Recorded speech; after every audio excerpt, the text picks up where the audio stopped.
Like,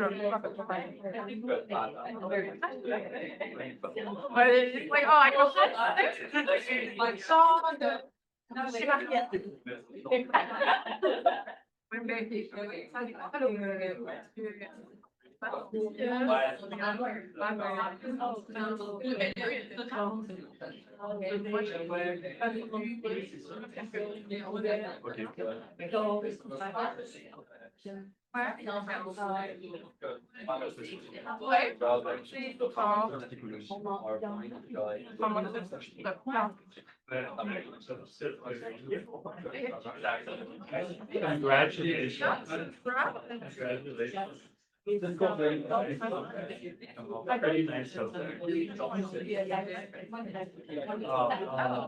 Oh no, it's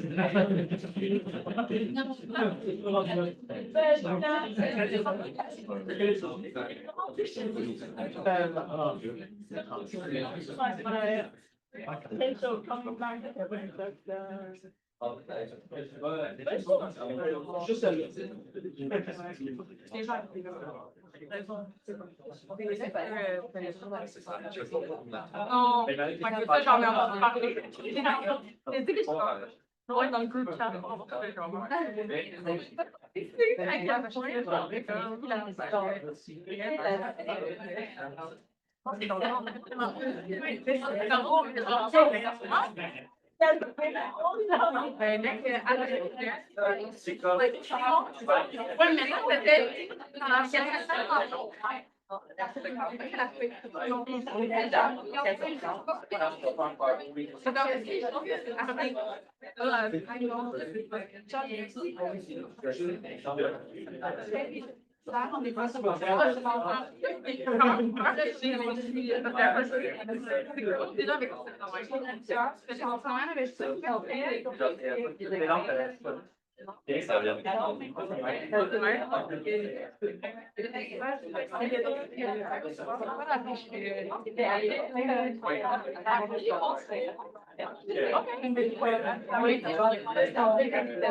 Kiara, everyone, welcome here. Premièrement, je voulais juste remercier le CerebrUM d'organiser la conférence et de vous être ici aux institutions temporelles. Tout le monde est ici présent. Peut-être ici, postdoc, Ms. Wu. I just thank you for being here during that nice day. It's a pleasure for me to present to you Dr. Narun Pat, visiting us from Aotearoa, New Zealand. Narun did his Ph.D. at Northwestern University in the Brain, Behavior and Cognition program. Then he followed this up with some postdoctoral training at the National University in Singapore and at the NIMH.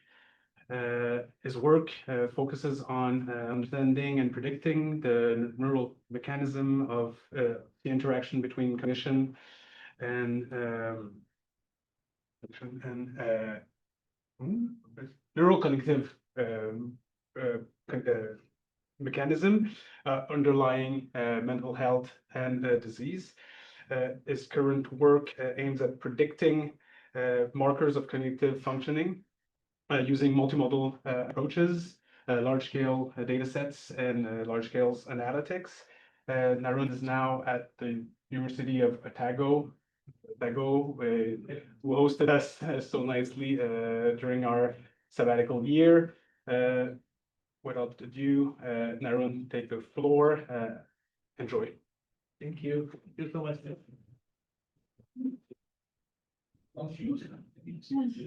Yeah, glad to hear you're right. Yeah, and glad to see some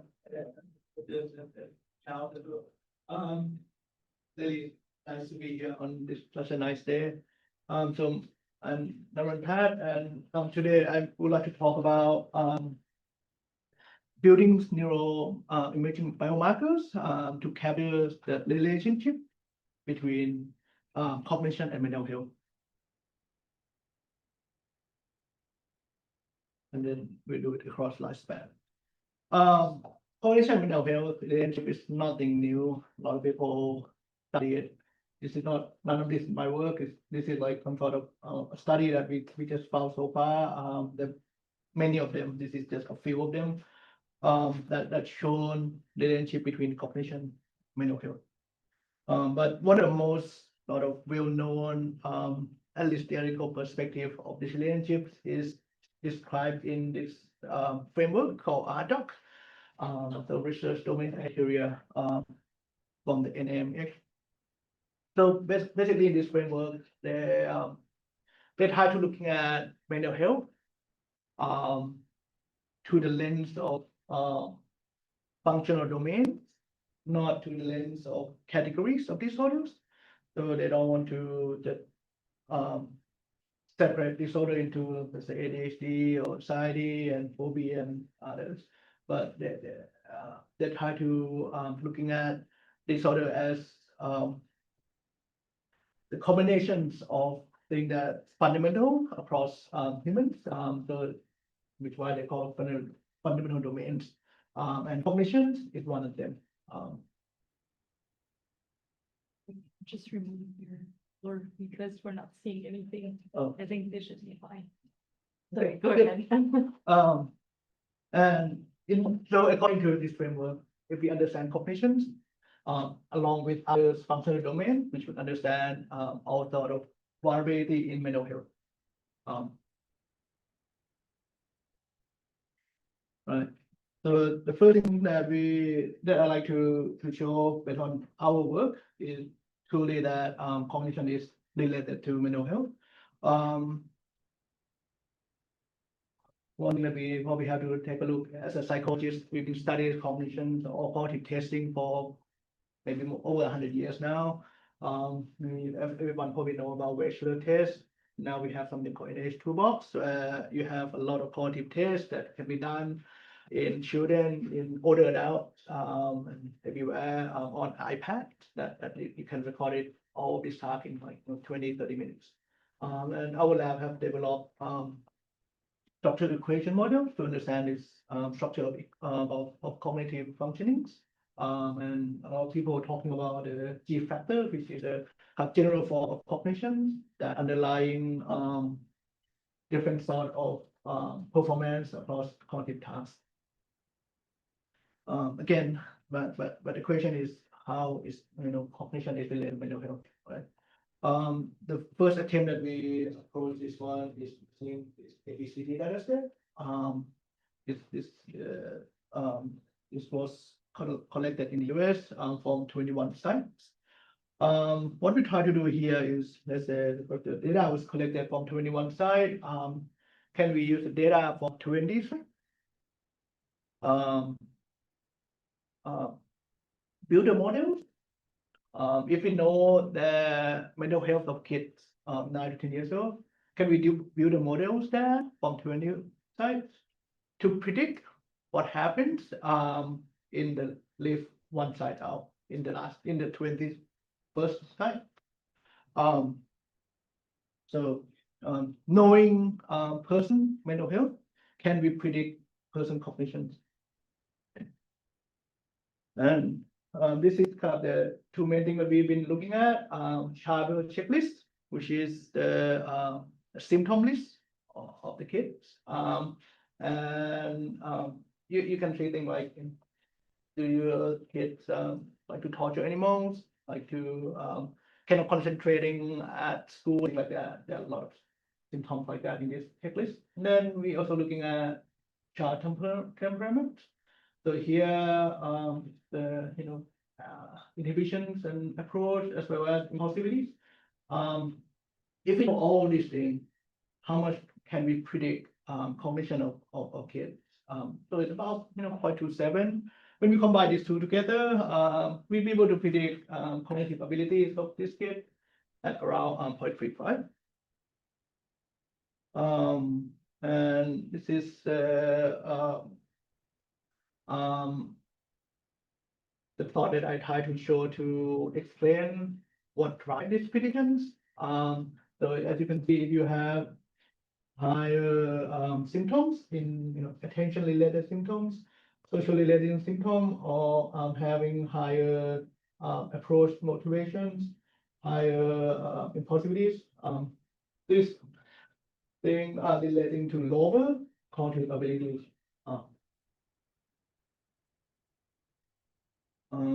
And we try to reproduce this thing in big like another data set in older adults, UK biobank.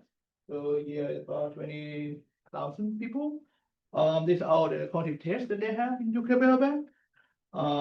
And we did a very similar thing to what we did with ABCD, where we computed G factors. Here we use this exploratory structure equations to compute the general factors of cognitions and see if we can use mental health.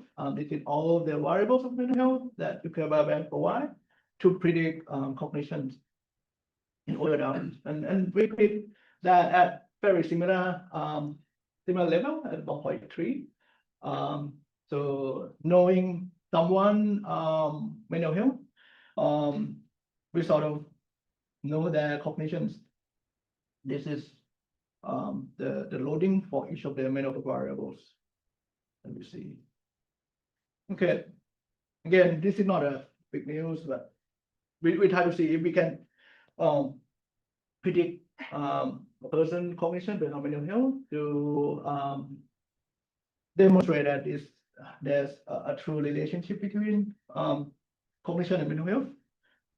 But to follow ADOC sort of framework, cognition should not be investigate only the behavioral performance. We should also looking at different levels, that what they call it different unit of analysis for cognition, not just behaviors, but also in the brain and molecular and genetics, other things. Right?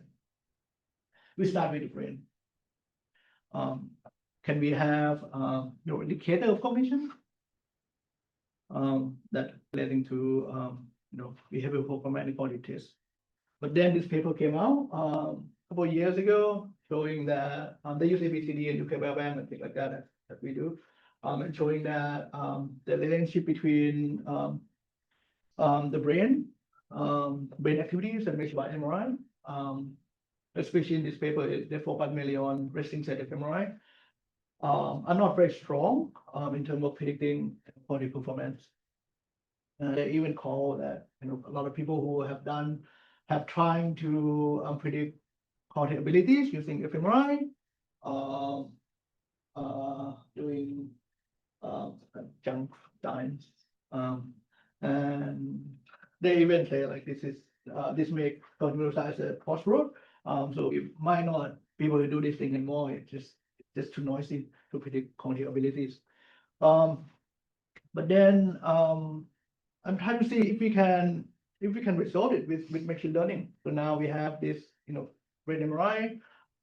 Can machine learning help us at being better at predicting cognitive abilities? And the first approach that the main approach I've been doing now is inspired by omics people. So when they try to combine across you know, genetic, proteomic, and other omics, they conduct stacking procedures. And some people call it cooperative learning, where you have parameters that looking at how you stack them. In neuroimaging, people have started doing that for a little while now, with, you know, combining structured data with MEG, for instance. There are a couple of methods that have been proposed. Some of them are better at dealing with things like missing value and stuff like that. But here we're gonna use a very similar method. We're gonna call it stacking, but combining across multiple MRI. Now, again, we use ABCD data. Nice thing about ABCD data, apart from that they have, you know, 11,000 scans, is that they have a lot of modalities, MRI modalities. Here are 3 types. So something the in-back task looking at working memory, something like that looking at inhibitions, and monetary interdata task looking at reward processing, and then resting set structured data and diffusions. A lot of, you know, things to play with. Then what we did here was that we create a machine learning model for each of these modalities. Once we get that, then we have predicted values of how well this thing predict cognitions, how well, you know, in-back predict cognition, how well MAD predict cognition and stuff like that, right? Now with this predicted value, we can do another round of machine learning, and then we get final predictions. That's very straightforward here. But then, so this is our first attempt. It worked quite well. Our most recent attempt earlier this year, we published this paper where we combine across 45 modalities. So here, if you're familiar with task fMRI, you can with one task, you can have several contrasts, right? In back tasks, you can split them into, let's say, 2 back versus 0 back, or it's 2 back alone, or 0 back alone. And in this task, they also have a picture of place, picture of emotion. So we split all of them. And with structured data as well, there are a lot of things that we can look at structured data from thickness, area, volume, depth, and things like that, right? So now we have about, you know, 40 something. And this all the things that we look at in our MRI data for ABCD. And this is all the result. It's going to be way too small to looking at, but the best one that we can do is when we have in-back tasks and when we draw information across all the walks of the brain to predict cognition, get around almost 0.4, 0.397 there. But then when we combine all of them together with stacking, we get about 0.54. So a little bit improvement for predicting cognitive abilities. In the previous work that was in Nature, there was a lot lower than this one. So we will improve their prediction quite a bit. We also tried across the lifespan using different type of data set. So this is human from young adult, and the yellow one is human aging, where for young adult it go from 20 years old to about 35. For the aging it go from 35 to about 100. Then we have our local data called data studies, where it's a long-term study that was collected in the kids were born, but when they were 45, everyone got scanned. In each of the studies, we did a little bit of feature engineering to quantify different things in the brain with, again, this structured data from thickness, area, volumes, and turbulent volumes, and resting state. We also did functional connectivity there and do a little bit of PCA to quantify them. And each of the 3 studies, we have different type of tasks. So we can get contrast from either task, and then connectivities within the task. One thing to note here is that there are 3 studies here, but they use all different tasks. So it's very hard for us to combine all these 3 studies together with the tasks, but we still will be able to combine them without tasks. Okay. Yeah. So for each of the tasks of MRI, we get the functional connectivity during the time as well as contrast. When we combine everything together, this is what we got. For the 3 studies, we got very similar result. We'll be able to predict cognitions based on the brain at around 0.5 to 0.6. So this is also consistent with what we found in ABCD. And one of the nicest thing about the DIN study is that, as I said earlier, people were scanned at 45 years old, but these people were studied since they were born, right? And when they were about 7 to 11 years old, they were tested with Wechsler. So what we can do here, we can also use the brain at 45 and retrospectively predict the IQ. Well, when they're about 7 to 11 years old, and then compare our prediction to what they have during the scanning time, about 45 years old. And we found very similar result. MRI be able to retrospectively predict the cognition of people at about 0.5 something. Similar to the level of prediction that we can do at the time of scanning.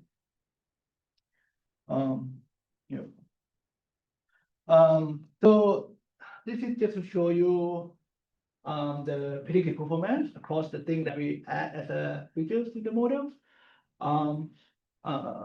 Easiest thing to see is that when we stack everything together, we almost get like the best one, or close to the best one. For 2 studies, and I think this is the best modality without stacking. For young adult, we got the end-back task, which is actually consistent with what we got found in ABCD, which is the best to be the best modality there. And in aging, we got the contrast from implicit memory called face name task. Here, where you have to memorize the face and associate it with the name of the face. So older adults who be able to do it well, very good at this task. It's a little bit difficult, but with the activity in this task, be able to predict their cognitive ability. With the in studies, again, stack everything together, get the best result, and the best contrast, the best modality, also the implicit memory task. This is a similar task to what they use in the SMP aging, but different type control, so we can't combine them. But conceptually, they are the same. So now we're able to improve, abilities of MRI to capture or predict cognition with machine learning and multimodal. But based on this, framework, the signals, the biomarker that we build based on this machine learning, supposed to be reliable. So I'm going to give you the definition of reliability here. But basically, this is closer to the classical concept of case-listed reliability.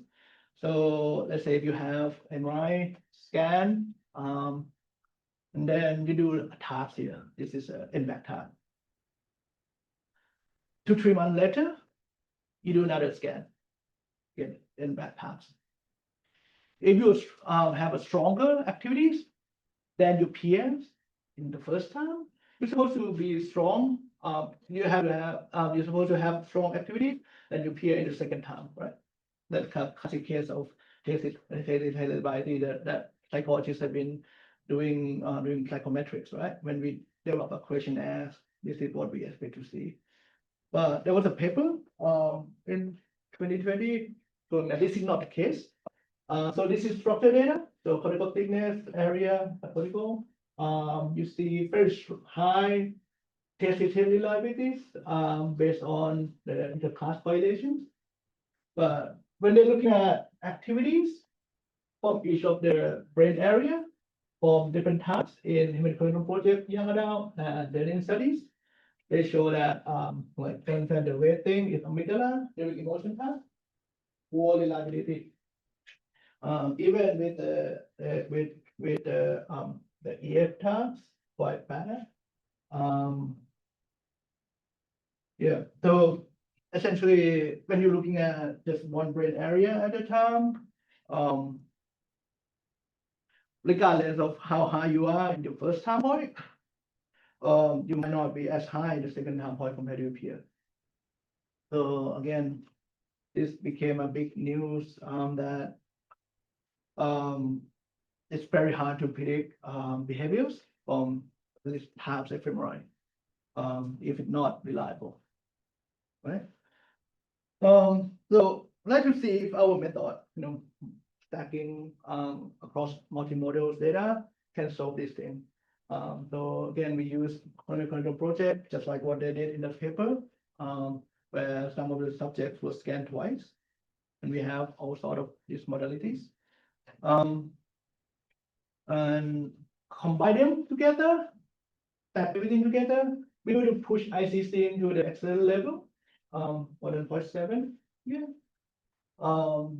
And this is in SCP young adult. We saw the same thing in the studies.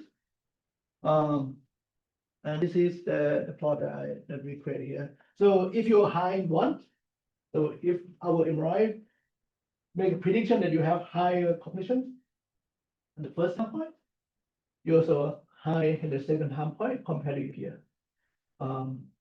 That means this thing have high reliabilities. It's still not perfect. So if it's perfect, we're gonna see like complete parallel to each other, but this is close. And psychometrically speaking, this is at the excellent level.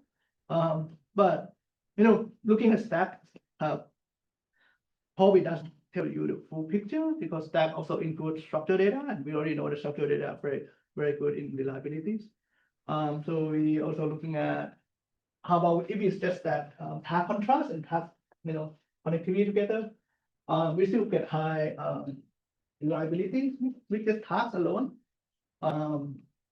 With that one with contrast and connectivity, with contrast alone is quite high.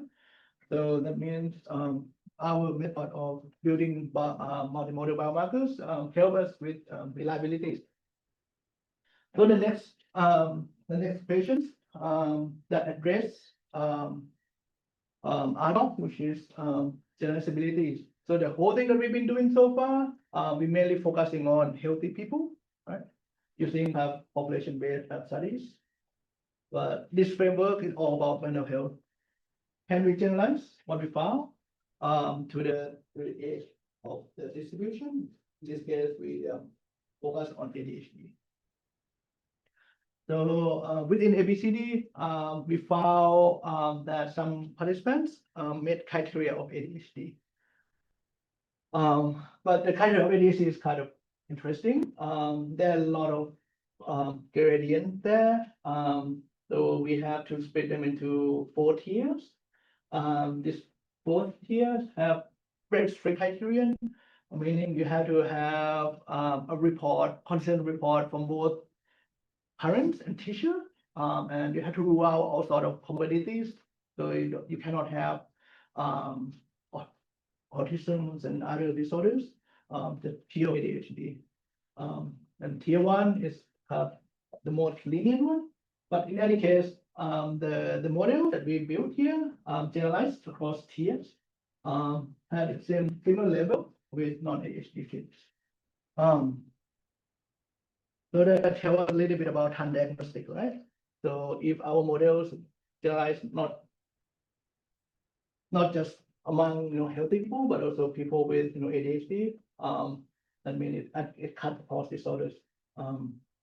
And here we also build a model from ABCD data set, and apply to a smaller data set, which is like a more classic case with 30-40 case control studies, and we found very similar results that our model will be able to generalize that. In that data set, it's quite they're quite restricted. They only do in-back halves, so we can only apply the in-back result there, but still this is quite encouraging. Okay, so the last point that I like to make is that now that we got predictable, reliable, and generalizable biomarker for cognition, how does it help us explaining the link between cognition and mental health? Right? That have the whole idea of why we do this thing, right? We try to capture the link between cognition and mental health. Can our biomarkers help us with that? And another thing that I like to point out is brain is not only unit analysis. We might like to start looking at genes as well. And in this set of studies, I also start looking at the role of environment on how environment shaping this cognition and mental health relationship. This is just a recap. So here, if we have mental health information from kids, we'll be able to predict their cognitions at around this level. And if we know the brain of the kids, this is how much we'll be able to predict the cognition of those kids. Now, these are new things. So here, this is genetics. So in this study, like saliva of all the kids, and we can do GWAS. We can use the definition of previous GWAS, genome-wide association studies, and apply the definitions that relating to cognitive abilities. So I use this 3 meta-analysis and combine them to create something called polygenic score. So this is a score from the genetics that predict kids' cognitive functioning, right? The thing is that there are different definitions based on what study was included in the meta-analysis. So I don't want to choose, so I just combine them together into one using ElasticNet. And all of these things together, we'll be able to predict cognitive ability of the kid at around 0.25, which a little bit lower than what we found in MRI, but it's still significant. Okay, so that are genetics. Next thing we do here is start looking at the socioeconomic status, sociodemographics, and lifestyle, and some people might call environment. If you are in genetics, people might even call it exposome. So like you have genome, and then genome exposed to something, it became exposome and change your transcriptome, like that. Anyway, so we collect all of these variables. We use all these variables that relating to developmental adversary, lifestyle, social demographics, and try to predict cognition from these variables. And this is what we got at around 0.48 in ABCD. As you can see, now I'm trying to explain this model a little bit. So if you again, this is the US data, it might be different in Canada. But if you're in the area deprivations, that high in deprivations, then you more likely to have lower cognitive functionings. This is 9 to 10 years old, by the way. If you live with just one single parent, you are more likely to have lower cognitive ability. If you use screen on, if you have economic insecurities, don't sleep much, playing video game that mature your age, live in a house that have high lead. All these things contribute to lower cognitive abilities in kids. If you grow up in a household with high income, high educations, then you more likely to have higher cognitions. If you have non-physical extracurricular activities, on the weekend you might do something outside of your school. If your parents can afford them, then likely to have high cognitions. And if you live in safety neighborhood and stuff like that. So, all these things are contributing to the prediction, and this is the level of prediction that we got about for it. Okay, to summarize, now we'll be able to predict cognition based on the mental health, based on the neuroimaging, on the brain data that we combine about 40-something, genetics, and then socio-demographic lifestyle. Right?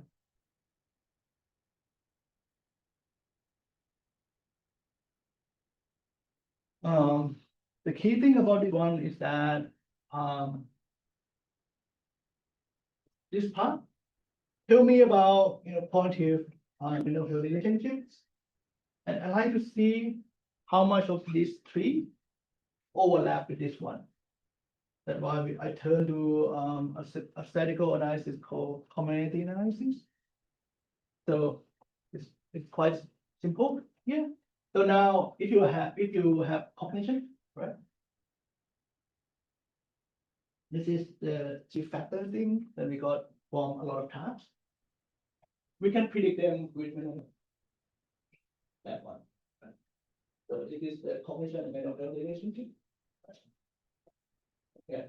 Now I add the predicted value that I got from neuroimaging the models. So I add these two together to predict cognition. Right? Then I decompose the variance of these three. Right?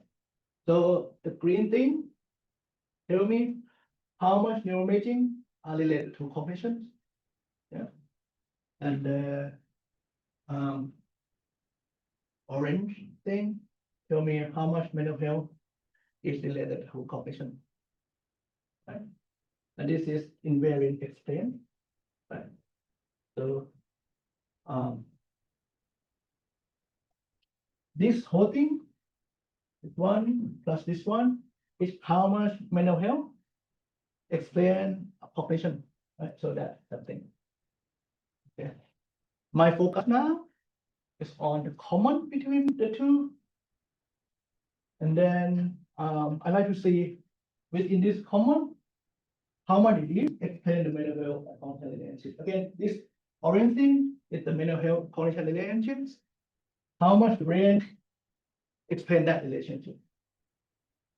The easiest thing is just to look at this one, the common, and divide it by the common plus the unique of mental health, and which means we be able to explain cognition mental health relationship at about 70% with the brain. Yeah, you with me here? Okay, I do the same thing with genetics. I don't know why I switched the order, but okay, this is mental health, this is genetic. So with genetics, I explained about 18%. With socio-demographics, I explained about 70%. So it's a big thing. So the relationship between mental health and cognition.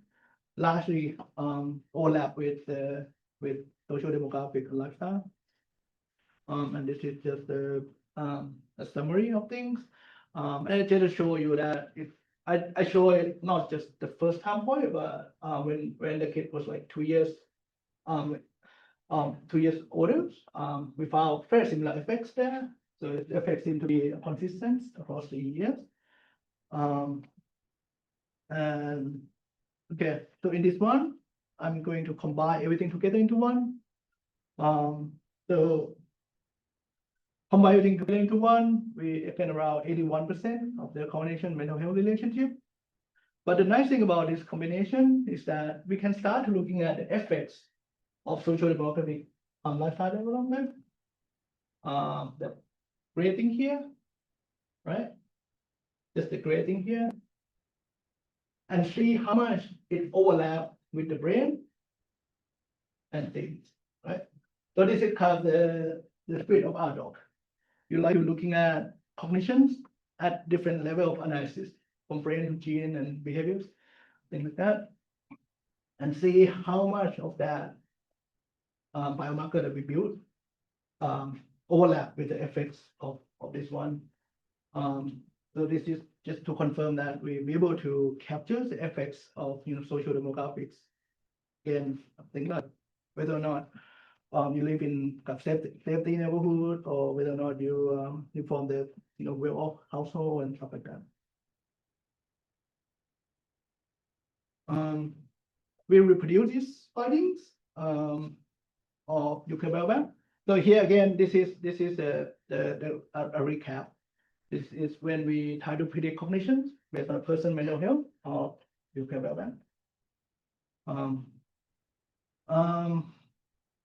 And okay, a bit busy here, but essentially this is very similar to the plot I showed you earlier on using each of the brain modalities to predict cognitions, but this is in UKBioBank.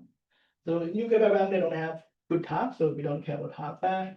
We only use diffusion data, resting set data, and structure data, but each of them we be able to quantify differently with different LRs and different way of quantifications. And this is how much each of them be able to predict cognition. We can also combine each of those things into diffusion, resting set, structure, and then combine everything together into one stack model. So an old story here. So we got this amount of prediction. It's a little bit lower for UKBioBank, mainly because we don't have any tasks here. But this is the level of prediction that we expect in other data sets as well, if we include all the tasks. But then we can take a look now how much of the mental health and conscious relationship is explained by diffusions, resting set, and then structure. And how much it is that explained by everything combined. So here it's about 50%, a bit lower than ABCDN because we don't have tasks. But so this is replication, which is a good thing to do. One thing that we also noticed when we wrote this manuscript is this pattern. So here it's very similar. This very similar Venn diagram that I just showed before, but for each of these brain phenotypes, from resting set, diffusion, and structure data, and see how much it overlaps with mental health, right? Very similar to the Venn diagram before. But what we also notice is when we rank them, how much each of the brain phenotype explain cognitive and mental health relationship. It's quite similar to the ranks that we found when we just use the brain to predict cognitions. And when we correlate them, we got almost perfect correlation, right? So here, this is how much the brain predict cognition, and here is how much the brain explain the relationship between the health and cognition, which is interesting. Can tell us that cognitive neuroscience probably going to be in the in a good directions if we keep improving this thing, right? If we keep improving ability for us to capture cognition, we might as well capture the relationship between cognition and mental health. So it's not just cognition per se, but how much of the variance that cognitions explain by mental health.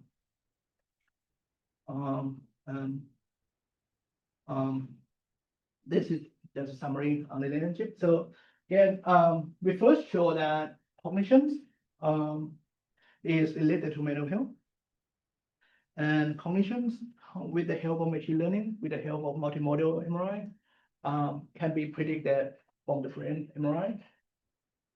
And cognitions with the biomarkers that we build for multimodal can be reliable, can be generalizable, and it also explain along with the genetics effects of environment, and explain quite well the relationship between mental health and cognition at about 70% and more. And next, that's it. So I just like to thank you guys for coming here. I know this is like not a usual day, but thanks for joining me, and I'm quite happy to be here. It's such a nice day. Thank you.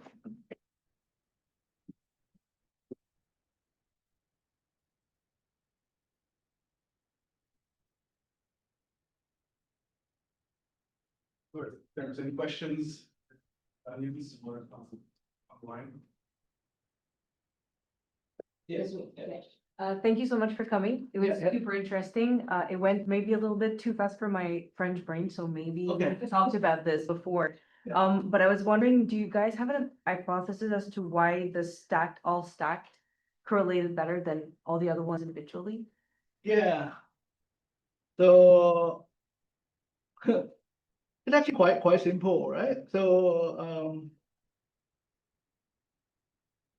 it just have more information about the brain. Right. That kind of the bottom line. But it's very similar to when you have a questionnaire, right? Think about it when you build a questionnaire, there's some items there. Mhm. Each of the items probably not as predictive by itself, but when you combine across items and across constructs, Mhm.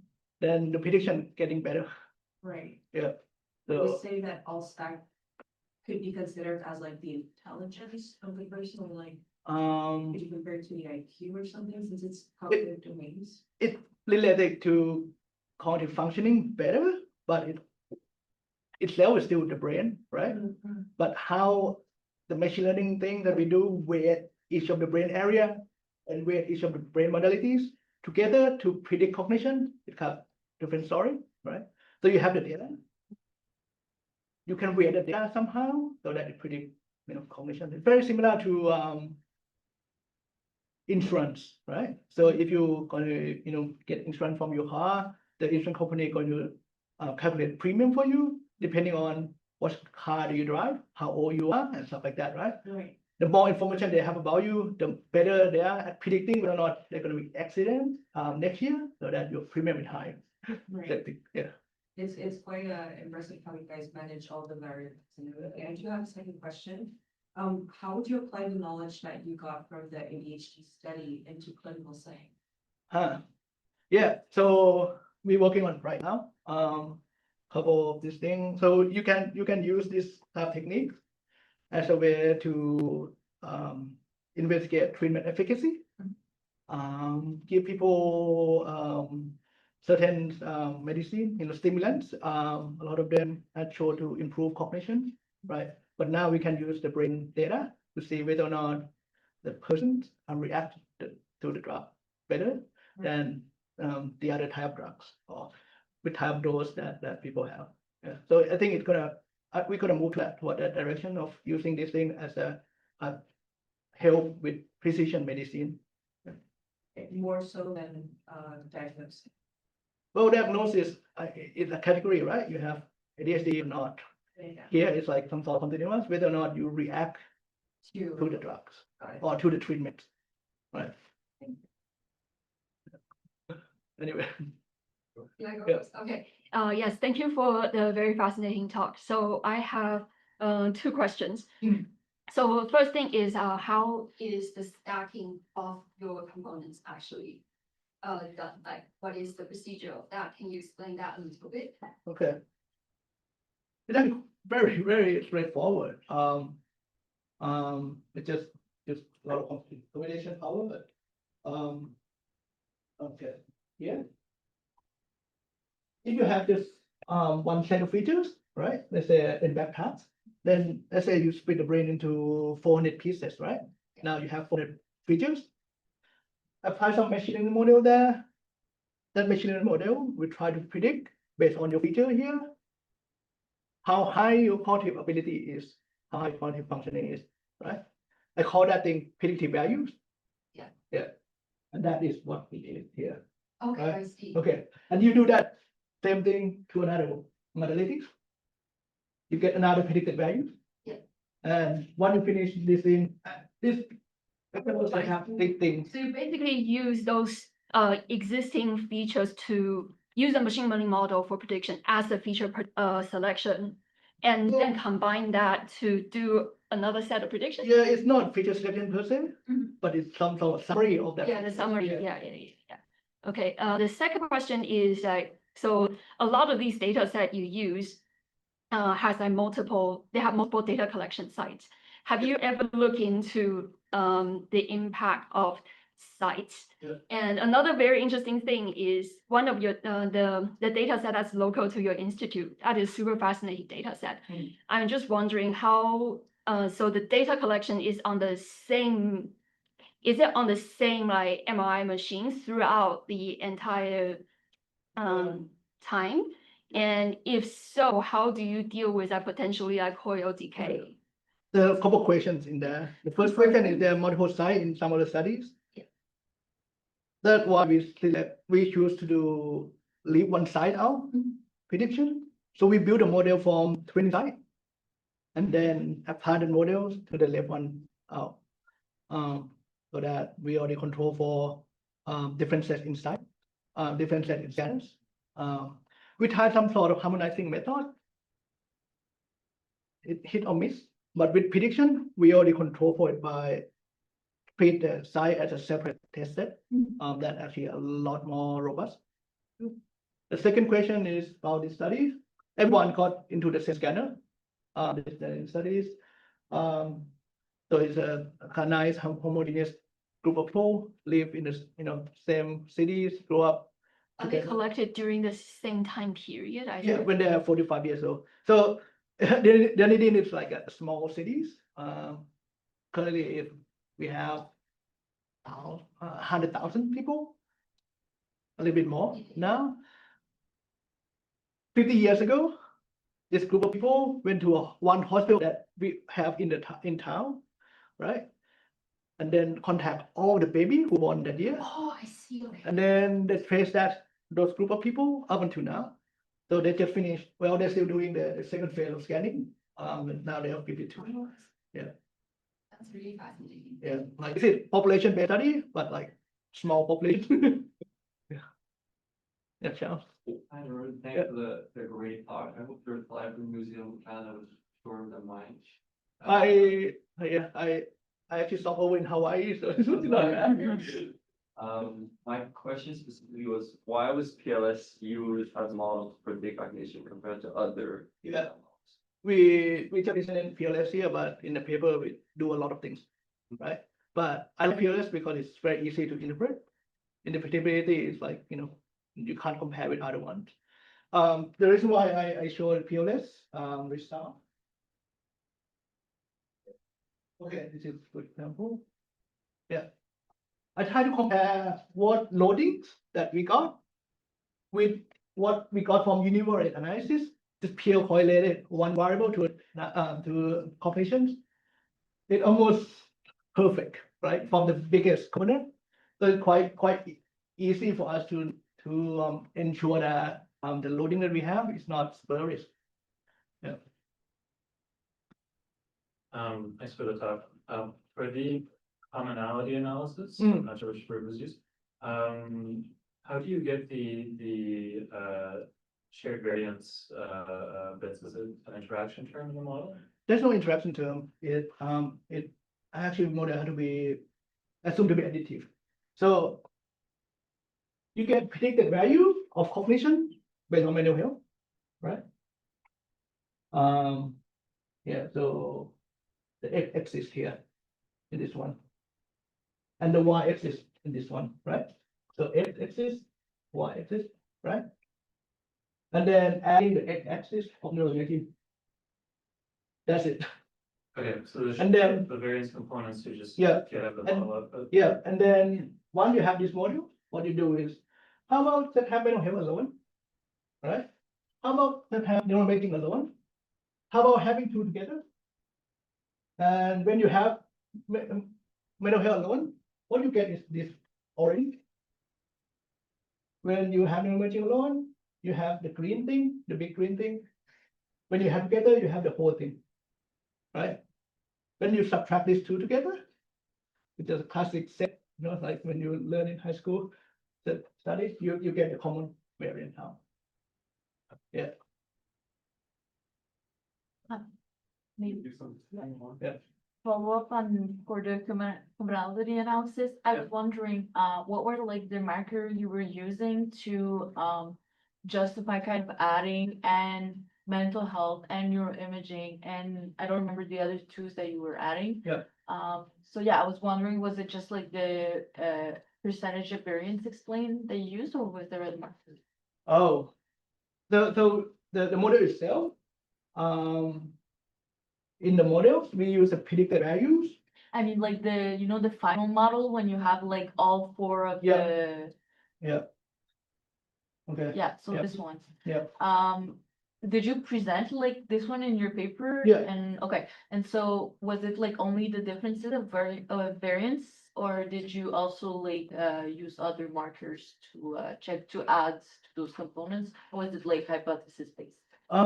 yeah, a little bit of both. Hypothesis based on ad hoc, the framework Yeah. that we showed in the beginning.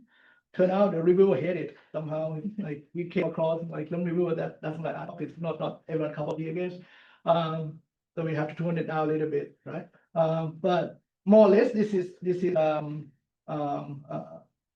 a data-driven approach, right? So how much of the variant that we can explain by each of these things. Yeah. But what we like to show here is how much of these two biomarkers, brain and genetics, Yeah.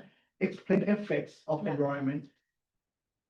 That is like something that drives us from the start, Mhm. right? But how do we decompose the variance to answer that thing? It became like this part.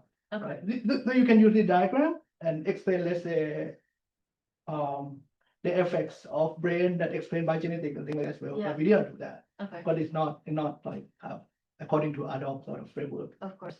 Yeah, but there's like, you know, some metrics like the AIC or the BIC, even Ah. with like data-driven methods. Did you like have a look at those or? No, we don't really compare the model Okay. themselves, we're just looking at the changes in R square, Okay, right? So if, yeah, so it's a classical kind of analysis, regression analysis. You can look at the change in R square, you Yeah. can look at the change in AIC, BIC.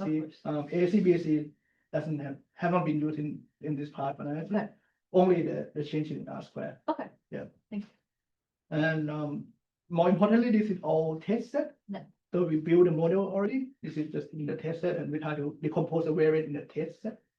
So R square have not been used a lot when you do model comparisons, because the more variable you have, Mhm. the more R square you get, right? Yeah. Yeah, but that we don't face that issue here. Any questions? Comments? Anything in mind?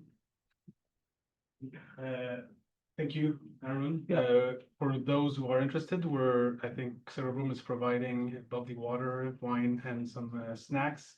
And Narun is, I think, I'm talking for you, but more than one, you're welcoming more questions and talk. Oh, yeah. During this time after, so thank you again.